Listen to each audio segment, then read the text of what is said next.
The lecture hall fell silent as Professor Zekhai's 6 arms gestured toward the holographic display showing Earth's violent history.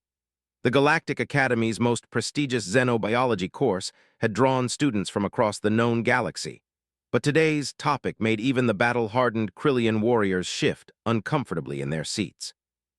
As you can see, the insectoid professor chittered, his mandibles clicking with academic excitement.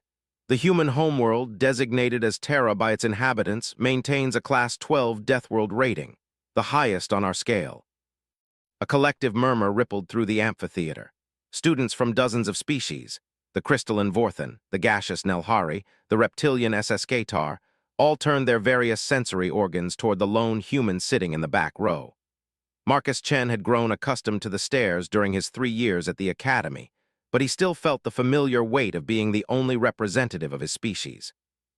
The hologram shifted to show Earth's predators, tigers stalking through jungles, great white sharks cutting through ocean depths, venomous spiders weaving their deadly webs. Each image drew gasps and horrified clicks from the assembled students. The remarkable aspect of human evolution, Professor Zekhai continued, is not merely their survival on such a hostile world, but their rise to become the apex predator despite lacking natural weapons, armor, or enhanced sensory capabilities.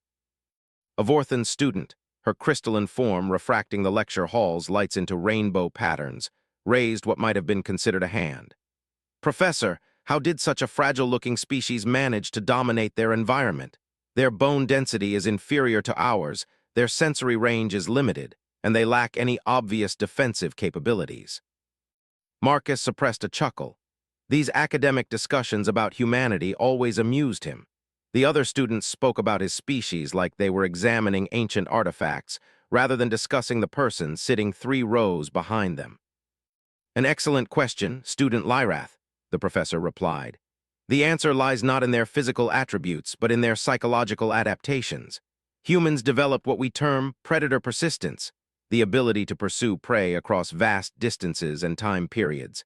They also evolved complex social structures that allowed them to hunt in coordinated groups." The lecture continued with detailed analysis of human hunting patterns, tool usage, and social hierarchies.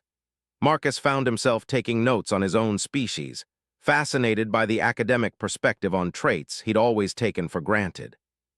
As the session neared its end, Professor Zekhai pulled up a new display showing various galactic species' stress responses. "Now, class, observe the neurochemical reactions of different species when faced with mortal danger." The screen showed brain scans from a dozen different species during simulated life-or-death scenarios. Most displayed patterns of paralysis, panic, or flight responses. Then the human brain scan appeared, and the entire lecture hall fell silent. Where other species showed chaotic neural activity or shutdown patterns, the human brain displayed something entirely different. The prefrontal cortex lit up with intense activity, while stress hormones actually enhanced rather than impaired cognitive function. "As you can see," the professor explained, "when faced with lethal threats, most sapient species experience fight-or-flight responses that often impair logical thinking. Humans, however, demonstrate a unique neurological quirk. Their brains actually become more focused and analytical under extreme stress. They think clearest when death is closest." A Skatar student, his scaled head tilting with reptilian curiosity, hissed a question. "Professor, surely this is an exaggeration. No species could maintain rational thought when facing extinction." "I assure you the data is accurate," Professor Zekhai replied. "Human military records show countless examples of soldiers making complex tactical decisions while under intense life-threatening pressure. Their phrase, grace under pressure, is not merely poetic, it's a biological reality." The discussion was interrupted by a sudden shift in the lecture hall's atmosphere. The lights dimmed to emergency levels, and the Academy's security protocols activated. Blast shields began sealing the exits while a low, ominous hum filled the air. Professor Zekhai's antennae twitched with concern as he checked his personal communicator. "Class, please remain calm. It appears we're experiencing a security lockdown." But Marcus had already noticed something the others missed. The emergency protocols were wrong. True Academy lockdowns followed a specific sequence: communication blackout first, then gradual light reduction, followed by atmospheric controls. This sequence was backwards, amateur. His enhanced hearing, a trait the professor had failed to mention in the lecture, picked up subtle sounds beyond the sealed doors. Footsteps, but wrong. Too light for security teams, too coordinated for panicked civilians. Someone was moving through the corridors with practiced stealth. The other students were clustering together, their various species forming instinctive groupings. The Vorthan crystals dimmed with fear, the Nelhari contracted into tighter gaseous forms, and even the proud Krillian warriors moved closer together for mutual protection. Marcus remained seated, his posture relaxed but his senses heightened. 3 years of being the only human at the academy had taught him to trust his instincts, and every instinct was now screaming danger. Not the abstract danger of a system malfunction, but the immediate, personal danger of a predator in the vicinity. Professor Zekhai was attempting to contact Academy security through his communicator, but static filled every channel. "Students, please maintain your positions while I try to determine the nature of this emergency." That's when they heard the first scream. It came from somewhere beyond the sealed blast doors, a high-pitched wail of terror that cut through the emergency lighting like a blade. Then another, then silence. The students pressed closer together, their earlier academic confidence evaporating into primal fear. Species that had never evolved alongside apex predators found themselves facing something their genetic memory couldn't process. But Marcus smiled. Not the polite, diplomatic smile he wore during cultural exchange programs, but something older and infinitely more dangerous. Something that would have been immediately recognizable to his ancestors who hunted mammoths across frozen tundras and defended their tribes from saber-toothed cats. The smile of a predator who had just detected prey. "Professor," Marcus said quietly, his voice carrying easily through the terror-charged atmosphere, "I think you might want to add a footnote to today's lecture." Professor Zekhai turned toward him, mandibles chattering with nervous energy. "What do you mean, Student Chen?" "You talked about human stress responses," Marcus replied, standing slowly and moving toward the sealed entrance with fluid, purposeful steps. "But you forgot to mention something important." Another scream echoed through the corridors, closer this time. The sound of blast doors being forced open reached their ears, followed by the distinct hum of energy weapons charging. "What did I forget?" the professor whispered. Marcus paused at the sealed entrance, pressing his ear against the metal while his classmates watched in horrified fascination. His smile widened as he detected the approaching threat: multiple hostiles, military-grade equipment, moving with the confidence of those who believed they faced helpless prey. "You forgot to mention," Marcus said softly, "that when humans detect a predator in their territory, the stress response doesn't just make them think clearly." The blast door shuddered under impact from the other side.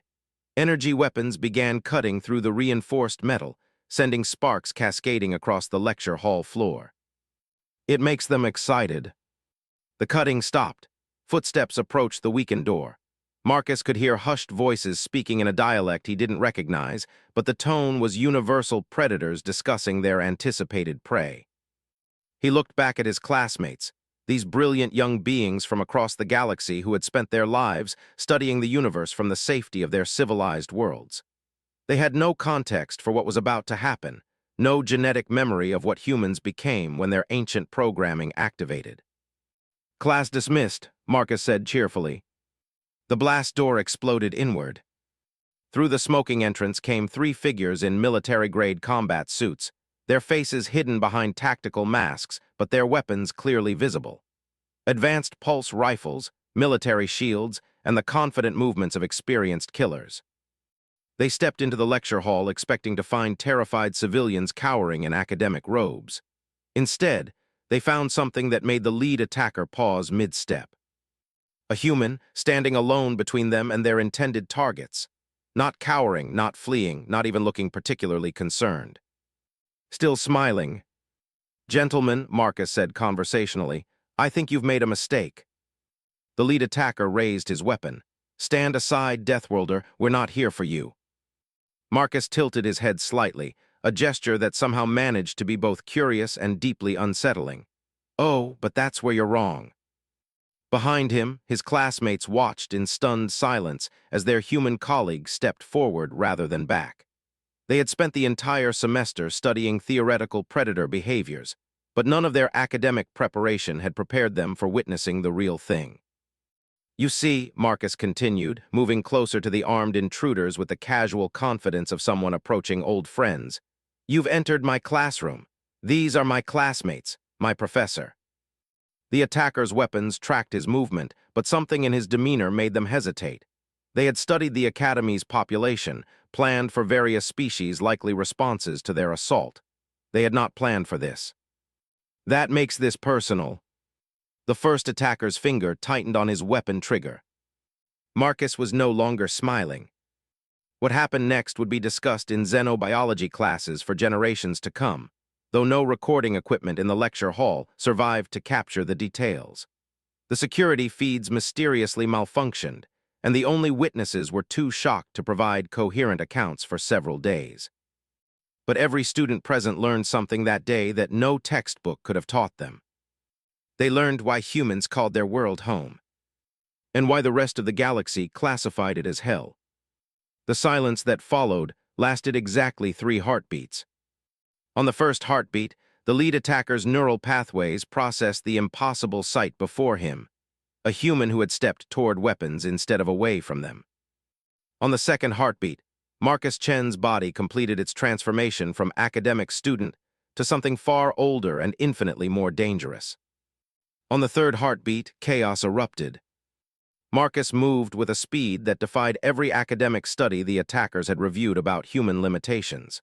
The Galactic database listed human reaction times, muscle efficiency, and combat capabilities as moderate compared to other species. The database was catastrophically wrong. What the database couldn't measure was 4 billion years of evolution on a world that killed everything it didn't make stronger. The first attacker's pulse rifle discharged into empty space as Marcus flowed around the energy blast like water around a stone. His movement wasn't the rigid, trained motions of military combat training. It was something fluid and instinctive, refined by millions of years of hunting and being hunted. Professor Zekhai's 6 eyes tracked the human's movement and recorded something that would revolutionize galactic understanding of Deathworld adaptations. Marcus wasn't just fast. His entire nervous system was operating on a different temporal framework. Where other species experienced crisis in slow motion due to neural overload, humans experienced it in enhanced clarity with accelerated processing speed. The human's hand closed around the first attacker's weapon barrel, and the reinforced metal crumpled like paper. The attacker stared in disbelief at his destroyed rifle before Marcus's other hand found his throat. "Problem number 1, Marcus said conversationally, his voice carrying the same casual tone he used when asking about homework assignments. "You assumed I'd be afraid." The second attacker opened fire, sending a stream of energy bolts toward the pair. Marcus pivoted, using the first attacker's armored body as a shield while simultaneously disarming him of his sidearm and tactical grenades. "Problem number 2, he continued, catching a pulse grenade midair and examining it with academic interest. "You assumed human intelligence decreases under stress." Behind their positions, the students of the Galactic Academy pressed themselves against the lecture hall's far wall. Lyrath, the crystalline Vorthan who had questioned human capabilities just minutes before, found her light-refracting structure flickering with patterns of pure terror and awe. "Impossible," she whispered to her Nelhari companion. "The kinetic energy required to crush military-grade materials." His bone density readings were within normal parameters. The Nelhari's gaseous form contracted further. Maybe the readings were wrong. They weren't wrong. What the readings couldn't account for was the difference between baseline human capabilities and what happened when ancient genetic programming activated. Marcus wasn't stronger than his medical scans indicated. His brain was simply accessing muscle potential that civilized living had never required. The third attacker tried to circle around for a flanking position, but Marcus had already calculated the movement pattern 3 seconds before it began.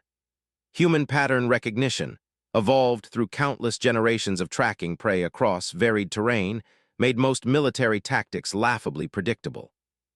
"Problem number 3, Marcus said, lobbing the pulse grenade with casual precision toward the flanking attacker. "You confused civilized with harmless." The explosion sent the third attacker tumbling across the lecture hall floor, his military shields overloaded and his weapons scattered in pieces. He struggled to his feet, reaching for a backup sidearm, only to find Marcus standing directly behind him. "When did you?" the attacker began. "Move," Marcus finished. "About 2 seconds ago, you were watching the explosion like it was entertainment instead of keeping track of the actual threat." The surviving attackers found themselves in a tactical nightmare. Their intelligence reports had indicated they would face a lecture hall full of civilian academics, soft targets, with no combat experience and predictable flight responses. Instead, they were trapped in an enclosed space with something that moved like liquid death and thought 3 steps ahead of their every action. Professor Zekhai, despite his terror, found himself taking mental notes for future lectures.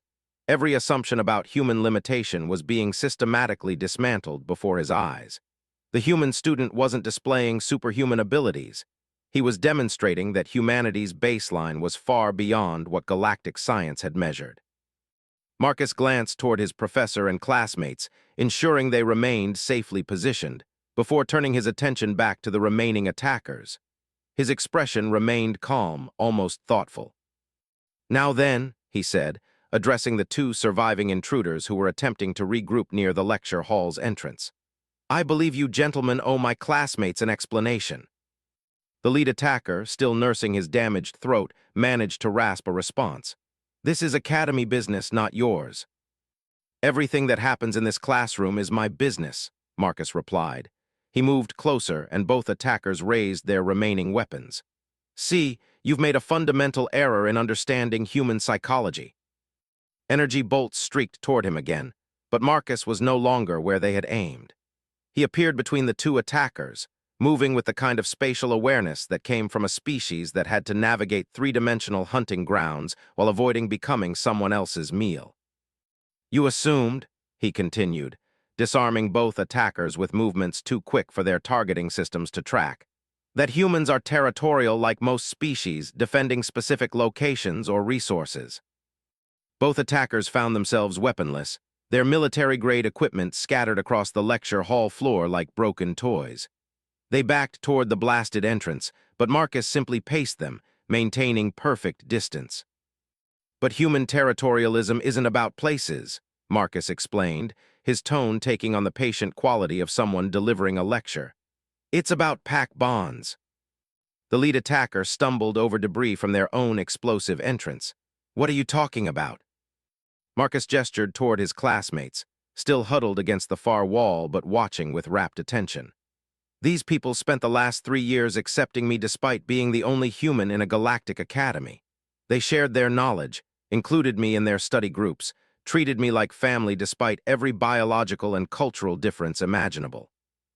The attacker's eyes darted between Marcus and the potential escape route behind them.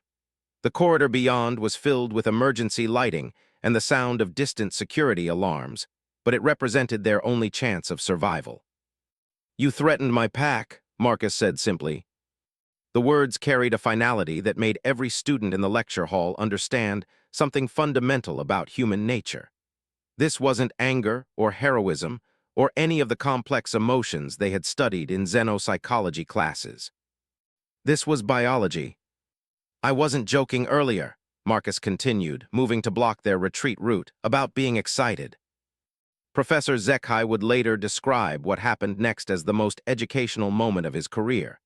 He watched a human demonstrate why his species had not merely survived on a death world, but had transformed it into something that served their purposes. The attackers made their final mistake by attempting to use their remaining explosives to create a distraction. They activated their last pulse grenade and threw it toward the clustered students, expecting Marcus to choose between pursuing them and protecting his classmates. They had fundamentally misunderstood human tactical thinking. Marcus didn't choose. He solved both problems simultaneously. His movement across the lecture hall defied what the other students thought possible. He intercepted the grenade mid-flight, absorbed its explosive force with his own body, positioned to shield his classmates, and still managed to catch both fleeing attackers before they reached the corridor.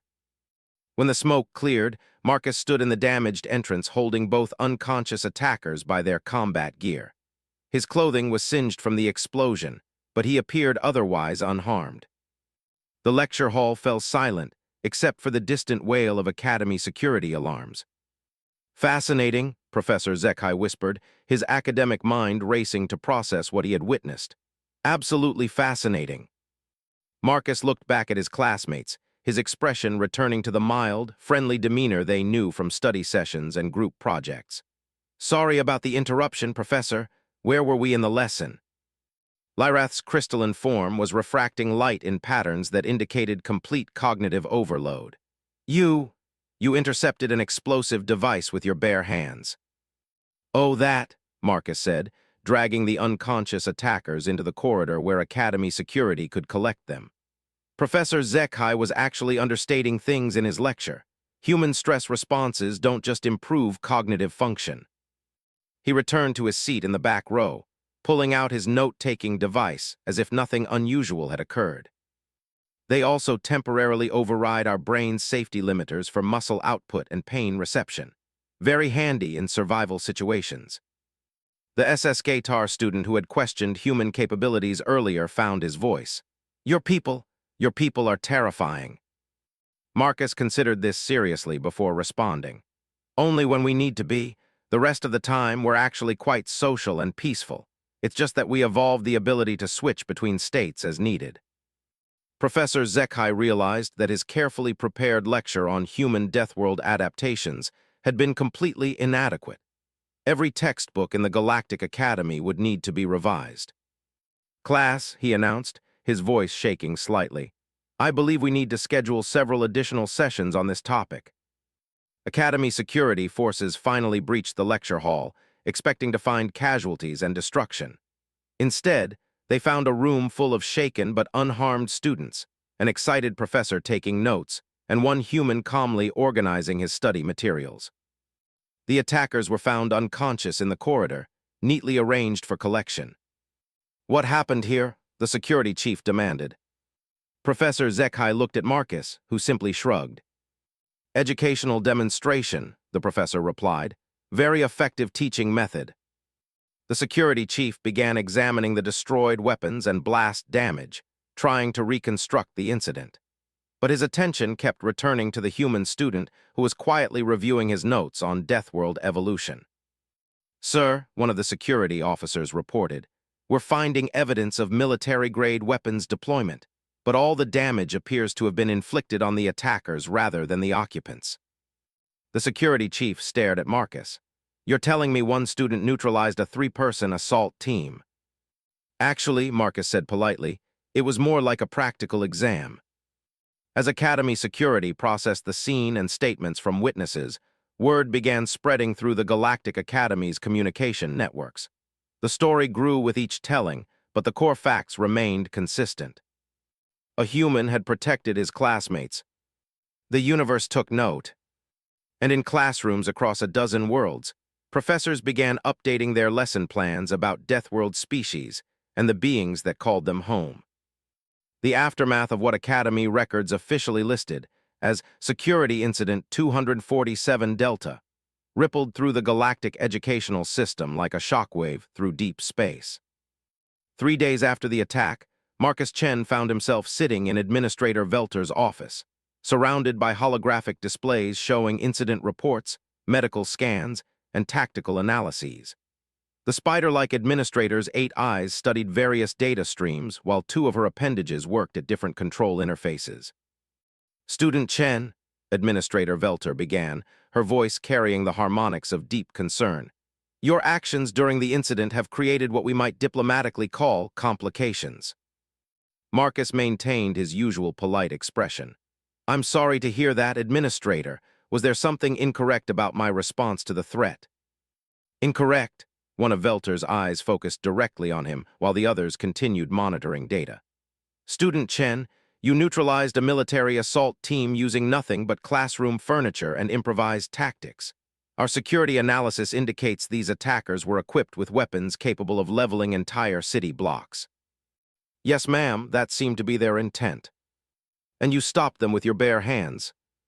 Well, I did use some of their own equipment against them, Marcus pointed out reasonably. I wouldn't want to take credit for everything. Administrator Velter's remaining eyes swiveled to focus on him, a gesture that most species found intimidating. Marcus simply waited patiently for her to continue. The complications arise, she continued, from the fact that every major news network in this sector of the galaxy has now broadcast footage of the incident. Marcus blinked in surprise. There was footage. Emergency response teams wear recording equipment. The corridors have security cameras, and several students managed to capture portions of the event on their personal devices before communications went down. Holographic displays around the office activated, showing news broadcasts from a dozen different worlds. Marcus watched himself move through the lecture hall with what the commentators were calling impossible speed and precision. The footage had been slowed down to allow viewers to follow the action, but even at reduced speed, his movements looked almost supernatural. The Krillian Battle Network has labeled you the terror of Classroom 7, Administrator Velter reported. The Vorthan Science Council wants to conduct detailed biological studies on your entire species, and the Nelhari Collective is demanding that humans be reclassified from civilian species to strategic military asset. That seems excessive, Marcus said mildly.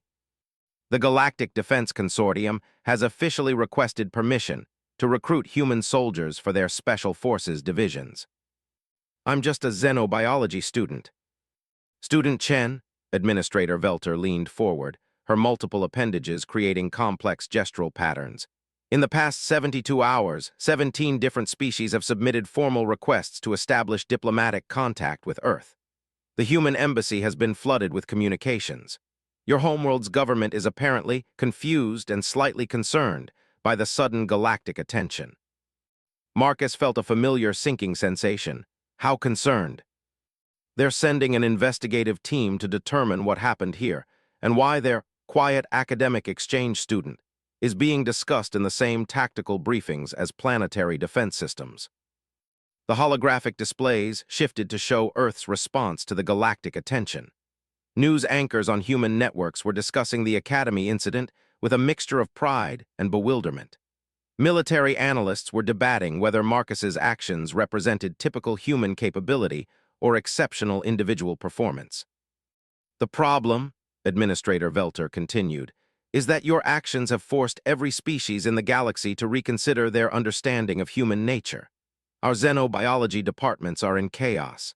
Our diplomatic protocols require revision, and our security assessments of every human in galactic space need complete overhaul.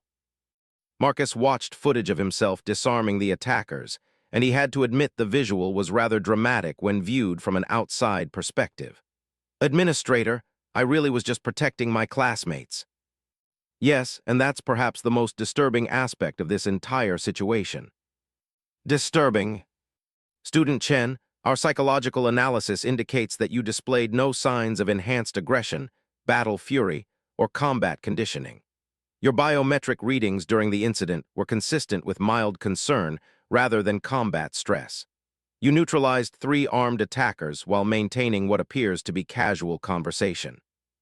Administrator Velter activated another display showing Marcus's vital signs during the attack. His heart rate had elevated slightly, but remained well within normal ranges for light physical activity. His neural patterns showed enhanced focus, but none of the chaotic spiking associated with combat situations. According to our instruments, she continued, your stress response to the armed assault was roughly equivalent to what most students experience during final examinations. Well, there was a test involved, Marcus pointed out. Professor Zekhai was asking whether humans could maintain rational thought under pressure. You treated a life-or-death combat situation as an academic exercise. More like a practical demonstration, really. Administrator Velter's office fell silent except for the quiet humming of data processors and life support systems. Through the large viewport, the Academy's central plaza showed students from dozens of species going about their daily routines, but Marcus noticed they tended to give him significantly more space than before.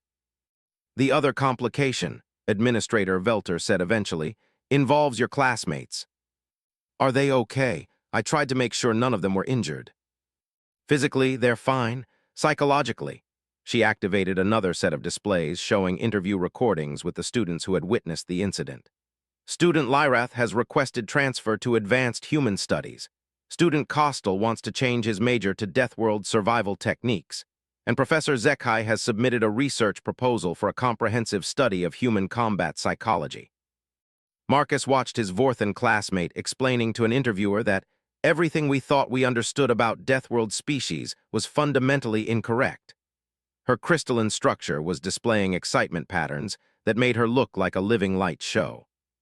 They're treating the incident as the most educational experience of their academic careers, Administrator Velter continued. Professor Zekhai has already restructured his entire curriculum around what he calls practical xenobiology. That sounds like a positive development. Student Chen, 3 different galactic universities have offered Professor Zekhai research positions specifically to study human Deathworld adaptations. The Galactic Academy of Sciences wants to establish an entire department dedicated to human behavioral analysis, and the Strategic Defense Institute has classified your species as requiring immediate comprehensive study. Marcus was beginning to understand the scope of the complications his actions had created. I suppose this affects my graduation timeline. Your graduation timeline is the least of our concerns. Administrator Velter activated a new display showing communication logs from across the galaxy. We've received formal requests for human exchange students from 47 different institutions. The Krillian Military Academy wants to establish a joint training program. The Vorthan Science Collective has offered to fund an entire human studies department. And Earth's response? Earth's response has been to point out that you're one student who got involved in one incident, and that extrapolating species-wide capabilities from a single data point is scientifically irresponsible. Marcus nodded approvingly. That sounds reasonable. The galaxy's response has been to point out that if this represents baseline human defensive capability, they need to fundamentally reconsider their understanding of your species' role in galactic civilization. The office's communication system chimed softly, and Administrator Velter's attention briefly shifted to an incoming message. Her expression grew even more complex as she reviewed the contents. Speaking of Earth's response, she said, your planetary government has requested a full briefing on the incident. They're sending Ambassador Harrison along with a team of military advisors to conduct interviews. Military advisors? Apparently, your homeworld's defense establishment wants to understand why galactic powers are suddenly discussing humans in the same context as strategic weapons systems. Marcus felt a headache beginning to form. When do they arrive? Tomorrow, along with representatives from 6 different galactic species who want to observe the interviews. This is getting complicated. Student Chen, this stopped being complicated when you decided to physically intercept an explosive device. We're now operating in territory that political science hasn't adequately mapped. Administrator Velter deactivated the holographic displays, leaving her office in relative quiet. Outside, the Academy's daily routine continued, but Marcus could see security patrols that hadn't been there before the incident. What happens now? He asked. Now we attempt to manage a situation where a single academic exchange student has accidentally demonstrated that humanity may represent the most significant military asset in known space. I really was just protecting my classmates. Yes, and that's exactly what has everyone concerned. Administrator Velter leaned back in her chair, her multiple eyes focusing on different aspects of the situation. Student Chen, the incident in Classroom 7 has forced the entire galaxy to confront an uncomfortable possibility. Which is that humans have been living among us as students, researchers, diplomats, and civilians, while possessing capabilities that most species associate with their elite military forces. Marcus considered this. Do you think that's a problem? I think, Administrator Velter replied carefully, that tomorrow's meetings are going to be very interesting. Through the office viewport, the Academy's diverse student population went about their afternoon routines. But Marcus noticed something new in their movements, a subtle awareness, a different quality of attention when they passed near human students. The galaxy had taken notice of humanity, and the universe would never look at his species quite the same way again. Administrator, Marcus said quietly, I should probably prepare some notes for tomorrow's briefing. What kind of notes? Marcus stood to leave, his movement carrying the same fluid precision that had impressed and terrified his classmates 3 days earlier. The kind that explain why protecting your pack isn't considered unusual behavior where I come from. As the office door closed behind him, Administrator Velter made a note in her personal files. Recommend accelerated timeline for comprehensive human studies program. Current understanding of species capabilities may be dangerously inadequate. In the corridor outside, students from a dozen different worlds watched Marcus Chen walk toward the library with the same casual demeanor he'd displayed since his first day at the academy. But now they understood what they were seeing. They were watching a predator choose to be civilized. And that made all the difference. Ambassador Sarah Harrison had spent 30 years in galactic diplomacy, navigating the complex relationships between hundreds of species across dozens of star systems. She had mediated trade disputes between crystalline entities and gas-based collectives, facilitated cultural exchanges with hive-mind civilizations, and helped establish humanity's place in the broader galactic community. Nothing in her experience had prepared her for the briefing room aboard the diplomatic transport New Horizon as it approached the Galactic Academy. Let me understand this correctly, she said, reviewing the holographic displays surrounding the conference table. One human exchange student single-handedly neutralized a 3-person military assault team, and now half the galaxy wants to either recruit our species for their armies or study us like weapons. Colonel Martinez, her military advisor, nodded grimly. The tactical analysis is concerning. The attackers were using military-grade equipment and coordinated assault techniques. According to the Academy's security footage, Student Chen dismantled their operation in approximately 90 seconds. Using what weapons? That's the issue, Ambassador. He didn't use weapons.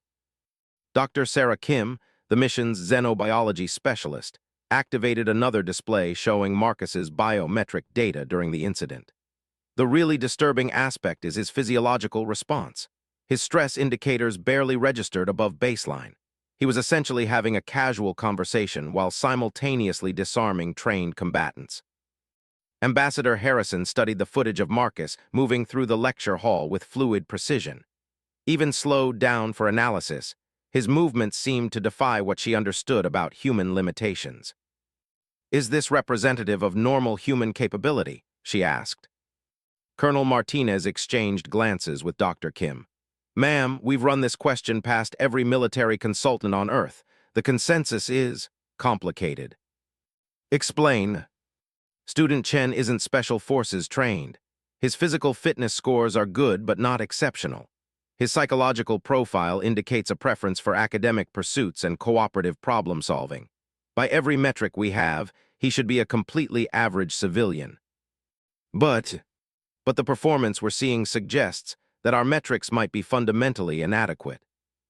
Dr. Kim activated a new display showing comparative analysis between human and galactic species capabilities. Ambassador, the issue isn't whether Marcus is exceptional among humans. The issue is that what we consider normal human capability appears to be exceptional compared to most galactic species. Ambassador Harrison felt a familiar sinking sensation that accompanied major diplomatic crises. Are you telling me that every human in galactic space is potentially capable of this level of combat effectiveness? We don't know, Colonel Martinez replied. That's what has everyone concerned. The transport's communication system chimed with an incoming message from the Academy. Administrator Velter's image appeared in holographic form, her 8 eyes displaying patterns of stress and excitement. Ambassador Harrison, welcome to Academy Space. I trust your journey was comfortable. Administrator Velter, thank you for accommodating this investigation. I understand the situation has become rather complex. Complex is an understatement, Ambassador. We've received formal communications from 17 different species requesting immediate consultations on human defensive capabilities. The Krillian Battle Command has submitted a proposal for joint military training exercises, and the Vorthan Science Collective wants to establish a permanent research station in Earth orbit. Colonel Martinez leaned forward. What exactly triggered this level of galactic attention? Administrator Velter's image flickered as she accessed files. Colonel, I'm transmitting the complete incident analysis to your systems. However, I should warn you that the data raises more questions than it answers. The briefing room's displays activated with detailed breakdowns of the classroom attack. Ambassador Harrison watched security footage from multiple angles, biometric readouts, and tactical assessments that painted a picture she found difficult to accept. This shows Student Chen neutralizing 3 attackers in less than 2 minutes, she observed. 93 seconds, to be precise, Administrator Velter confirmed. But the methodology is what has our xenobiology departments in upheaval. Dr. Kim studied the biometric data. His stress response is completely atypical for combat situations. Doctor, that's exactly the issue. Student Chen treated a lethal assault as if it were a routine academic exercise. His heart rate never exceeded what we'd expect for light physical activity. Ambassador Harrison found herself staring at footage of Marcus, having what appeared to be casual conversations, while simultaneously dismantling military equipment with his bare hands. Administrator, what was Student Chen's explanation for his actions? He said he was protecting his classmates. When pressed for details about his methods, he indicated that he was applying basic survival techniques learned from human educational systems. Basic survival techniques. Ambassador, according to Student Chen, what we witnessed represents standard human responses to pack threat scenarios. He seemed genuinely surprised that other species found his actions unusual. Colonel Martinez activated his analysis interface. Administrator, we've reviewed the tactical elements of the incident. The spatial awareness, reaction timing, and threat assessment capabilities displayed are consistent with advanced military training. Colonel, Student Chen has no military background. His educational focus is xenobiology and cultural studies. The briefing room fell silent except for the quiet hum of ship systems. Ambassador Harrison reviewed the data again, searching for explanations that made sense within her understanding of human capabilities. There has to be something we're missing, she said eventually. Actually, Dr. Kim interjected, there might be something we're overlooking. She activated a new display showing Earth's evolutionary history. We've always known that humans evolved on a Class 12 death world, but we've been thinking about that in terms of environmental hazards, extreme weather, geological instability, resource scarcity. What are you suggesting? I'm suggesting we've underestimated the predator pressure that shaped human evolution. The display shifted to show Earth's prehistoric ecosystem, filled with massive predators and environmental dangers that would classify as existential threats on most worlds. For millions of years, human ancestors survived alongside creatures that could kill them instantly. They developed not just intelligence, but the ability to think clearly and act decisively under immediate mortal threat. Ambassador Harrison studied the data with growing understanding. You're saying this is normal human neurology. I'm saying that what other species call combat stress response might be what humans call Tuesday afternoon. Administrator Velter's image brightened with interest. Doctor, that would explain why Student Chen's biometrics remained stable during the incident. More than that, Dr. Kim continued, it would explain why he was able to maintain complex tactical thinking while under direct assault. What we call grace under pressure isn't a learned skill for humans, it's basic neurological functioning. Colonel Martinez was reviewing tactical footage again. If this represents baseline human capability, then every human in galactic space has been unconsciously displaying abilities that most species associate with elite military training, Ambassador Harrison finished. The implications settled over the briefing room like a heavy blanket. Through the transport's viewport, the Galactic Academy grew larger as they approached, its diverse student population completely unaware that their understanding of their human classmates was about to be fundamentally revised. Administrator, Ambassador Harrison said eventually, what has been the response from Student Chen's classmates? Fascinating question, Ambassador. Rather than displaying fear or rejection, they've become intensely interested in human studies.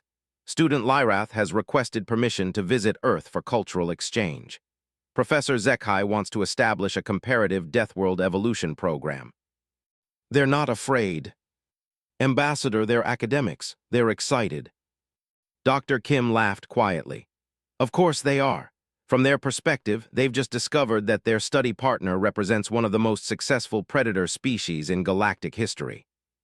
The real challenge, Administrator Velter continued, involves the broader galactic response.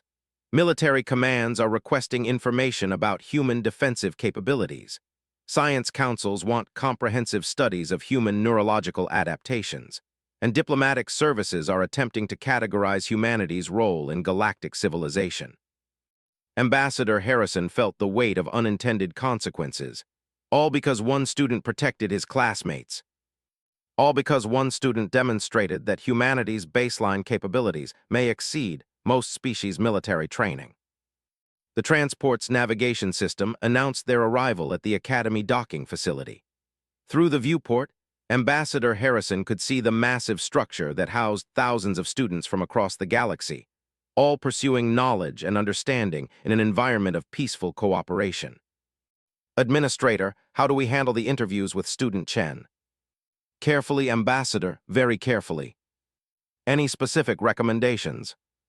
Administrator Velter's image displayed what might have been amusement.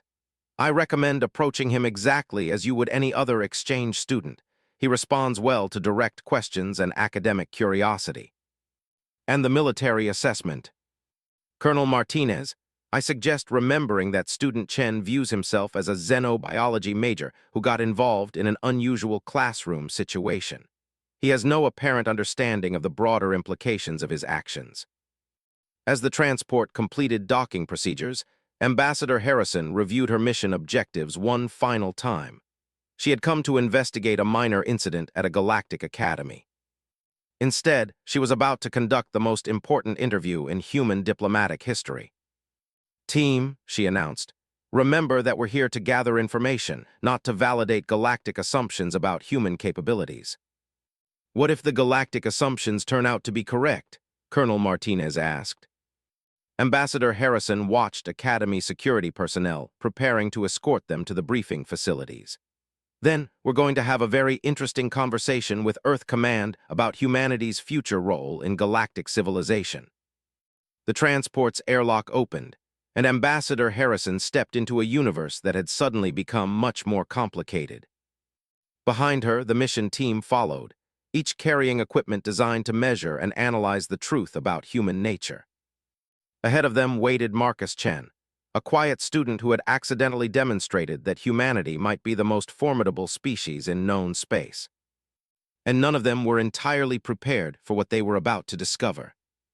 The Academy's main conference room had been configured to accommodate representatives from 8 different species, 3 human investigators, and one slightly bewildered xenobiology student who still wasn't entirely sure why his response to classroom attackers required galactic-level diplomatic attention. Marcus Chen sat at one end of the long conference table, his posture relaxed and his expression politely attentive. Around him, some of the most influential beings in galactic space took their positions with considerably more tension. Ambassador Harrison had conducted hundreds of diplomatic interviews, but she had never been in a situation where the subject of investigation seemed more comfortable than everyone else in the room. Student Chen, she began, thank you for agreeing to this briefing. I understand this situation has become somewhat larger than expected. Marcus nodded agreeably. Yes, ma'am. I've been getting quite a few messages from news networks and military recruiters. It's been educational. General Crixtal of the Krillian Battle Command leaned forward, her chitinous armor clicking with subtle mechanical sounds. Student Chen, our tactical analysis indicates that you neutralized 3 armed combatants using techniques that our military specialists cannot fully explain. Well, they were threatening my classmates, Marcus replied matter-of-factly. That seemed like a situation that required intervention. But your methods, interjected researcher Prime Lithara of the Vorthan Science Collective, her crystalline structure refracting the conference room's lights into complex patterns, demonstrate capabilities that exceed our understanding of human physiology. Marcus looked genuinely puzzled. I'm not sure what you mean. I just responded to the threat using basic techniques. Colonel Martinez activated his analysis interface, displaying tactical breakdowns of the incident. Marcus, when you say basic techniques, what exactly do you mean? Well, situational awareness, threat assessment, resource utilization, and decisive action under pressure, Marcus explained, as if describing elementary concepts. Standard survival skills. Standard survival skills, Ambassador Harrison repeated slowly. Yes, ma'am. Basic education curriculum on Earth includes emergency response training, threat recognition, and protective behavioral patterns. Most humans learn these concepts in childhood. The conference room fell silent except for the quiet humming of translation devices and life support systems. Ambassador Harrison exchanged glances with her team, seeing her own growing comprehension reflected in their expressions. Dr. Kim activated her xenobiology interface. Marcus, could you describe a typical emergency response drill from your Earth education? Sure, starting in elementary school, we practice scenarios like natural disasters, structural collapses, hostile animal encounters, and human threat situations. The basic principles are stay calm, assess rapidly, use available resources, and protect your group. Hostile animal encounters, General Crixtal asked, her mandibles clicking with what might have been concern. Bears, wolves, big cats, venomous snakes, aggressive marine life, Marcus listed casually. Standard predator awareness training. Most Earth children learn basic defensive techniques before they're 10 years old. Researcher Prime Lethara's light patterns shifted into configurations that indicated deep scientific interest. Student Chen, you're describing childhood education that includes lethal threat response training. Well, Earth can be dangerous if you're not prepared, Marcus acknowledged. But it's not like we're constantly fighting for survival or anything. These are just practical life skills. Ambassador Harrison felt pieces of a puzzle falling into place. Marcus, when you encountered the attackers in your classroom, did you feel like you were doing anything unusual? Not really. I mean, it was more intense than a classroom drill, but the principles were the same. Protect the group, neutralize the threat, use whatever resources are available. The resources you used included disarming military-grade weapons and physically overpowering armed combatants. Marcus considered this. Ambassador, they were threatening people I care about with weapons designed to cause mass casualties. Using minimal necessary force to stop them seemed like the most reasonable approach. Minimal necessary force? Colonel Martinez asked. I could have been much more aggressive, Marcus explained, but that seemed excessive given the situation. They were neutralized without permanent harm and my classmates remained safe. Mission accomplished. The representatives around the conference table absorbed this information with varying degrees of comprehension and concern. Ambassador Harrison realized she was witnessing the root of the galaxy's confusion about humanity. Marcus, she said carefully, I think we need to establish some context. Most species in this room evolved on worlds where the primary survival challenges were environmental resource scarcity, weather extremes, geological hazards. That makes sense, Marcus agreed. Earth's primary survival challenge was biological. Your species evolved alongside predators that could kill you instantly. Right, that's why we developed pack cooperation and threat response capabilities. What you call basic survival skills represent abilities that most galactic species require specialized military training to achieve. Marcus blinked in surprise. Really? General Crixtal activated a holographic display showing Krillian military training protocols. Student Chen, what you accomplished in 93 seconds requires our warriors 3 years of intensive combat instruction to master. But you're naturally armored and have enhanced strength, Marcus pointed out. That seems like it would make things easier. Physical advantages are meaningless without the neurological capacity to utilize them under stress, researcher Prime Lethara explained. Your species' ability to maintain complex reasoning while under mortal threat is essentially unique in known space. Marcus looked around the conference room with growing understanding. So when I responded to the classroom attack, you demonstrated capabilities that most species associate with elite military forces, Ambassador Harrison confirmed. But I was just protecting my friends. Yes, and that's exactly what has everyone's attention. Dr. Kim activated a new display showing comparative neurological analyses. Marcus, we've been studying human brain scans during stress situations. What we're finding is that situations which cause cognitive shutdown in other species actually enhance human mental performance. That's because dangerous situations require clear thinking, Marcus said reasonably. Panic gets you killed.